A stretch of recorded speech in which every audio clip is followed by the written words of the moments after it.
Baik, selamat pagi para pecinta tabu lampot. Nah, kembali banyak pertanyaan di grup Facebook yang saya share tanaman jambu kristal saya, dan di beberapa channel di YouTube juga. Nanti saya ulang-ulang ya, karena barangkali nontonnya di skip-skip, tidak full. Saya coba lagi berbagi ilmu pengalaman saya ya merawat jambu kristal. Saya udah bilang di awal, dulu tuh pertama kali punya jambu kristal mati punya saya. Makin penasaran saya coba lagi, akhirnya berhasil. Ya, kuncinya di perawatan tetap saja sih. Nah, ini jambu kristal saya udah berbuah. Kemudian tadinya di polybag, lalu saya pindah ke pot. Nah, saat ini buahnya ada 1, 2, 3, 4, 5, 6 ya, ada sekitar 6. Kemudian strategi saya berikutnya adalah saya buang semua daun tua. Nah, saya sisakan 2 daun di ujung ranting semua. Anda bisa lihat ya, saya sisakan daun-daun yang tua. Kalau di beberapa kali saya coba pangkas habis, cuman ketika dia nggak ada buahnya. Nah, kalau ini kan ada buahnya, jadi saya coba sisakan 2 daun di ujung, karena memang posisinya saat ini sedang berbuah ya, sudah satu sekelereng lah. Nah, ini juga bagian, jadi strategi itu kita sesuaikan dengan kondisi yang bibit kita punya. Kalau misalkan nih sudah berbuah, habis kita panen kan udah nggak ada buahnya tuh. Nah, Anda mau pruning habis daunnya silahkan. Nah, saat ini memang kondisinya buahnya sedang, maksudnya tanamannya sedang berbuah. Mau nggak mau saya coba saya coba terapkan strategi sisakan 2 daun di ujung ranting.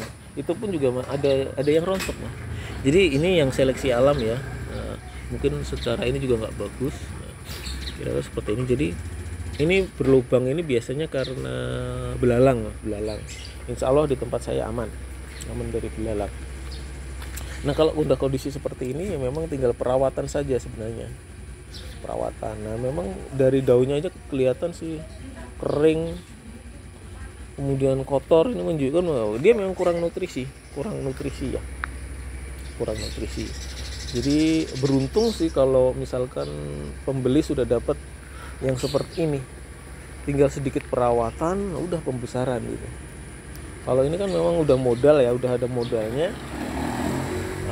Kalau udah dapat bibit yang seperti ini, tinggal bagaimana cara mempertahankan agar tidak rontok. Umumnya dengan kalau tidak ada gangguan ekstrim,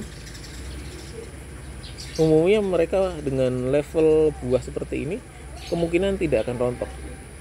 Nah, kalau buahnya masih seperti ini biasanya memang dia rontok ya, rontok. Nah, tadi strateginya adalah sambil menunggu adaptasi, media tanamnya kembali padat, pagi sore kita siram. Kemudian apalagi daun-daun yang tadi di bawah pangkal ya, jadi hanya saya sisakan, itu dihabisin, saya sisakan di bagian ujung saja.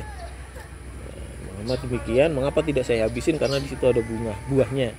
Nah, kalau ya memang nggak ada, misalkan ini nggak ada buahnya, ya nggak apa-apa, saya habisin daunnya. Cuman strateginya saya lain yang ini. Jadi saya ngelihat kondisi bibitnya ya, kondisi pohonnya bagaimana. Kira-kira seperti itu ya. Tajuknya memang agak miring ke sana, tajuk rantingnya. Jadi nanti ketika udah nyaman saya coba rapikan biar lebih tegak lurus. Kemudian saya coba berbagi lagi. Biasanya ada pertanyaan itu ya, memang rontok itu pasti ada yang rontok. Nah, makanya pertama seleksi alam. Ini salah satu bentuk seleksi alam. Kedua, nanti kalau misalkan ada 3 buah, mana yang harus kita buang nih? Nah, pasti ada yang paling jelek. Nah, itulah yang harus dibuang. Jadi kita memang harus selektif, harus tega gitu. Kalau kita paksain berbuah semua, saya sih sulit juga. Jadi mendingan Anda seleksi sendiri. Pertama seleksi alam, kedua Anda seleksi sendiri. Mana buahnya yang paling nggak bagus, paling kecil, nah silahkan itu dibuang saja. Nah, oke, ini kan ini baru berapa hari ya, udah mulai muncul nih.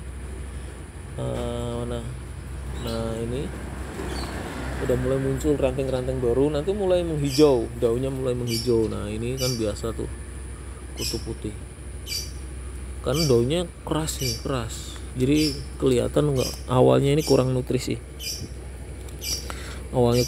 keras banget. Nah apa daun yang kira-kira bersih, tak ada penyakit itu ya yang hijau seger. Nah ini nanti kalau daun-daun mudanya udah muncul, yang tua-tua ini saya buangin semua. Nah itu karena bagaimana ini sepertinya bisa jadi tempat penyakit, sarang penyakit. Oke. Kemudian apalagi ya? Nah jambu kristal ini juga cocok ditanam di teras lah, buat buat penghijauan, kemudian buat tanaman hias juga bisa, lalu buahnya juga bisa dikonsumsi. Nah itu saja yang saya ingat. Nanti saya terus berikan perkembangan ya dari koleksi jambu kristal saya, dari koleksi tabu lampat jambu kristal dari kebun Zuhdan.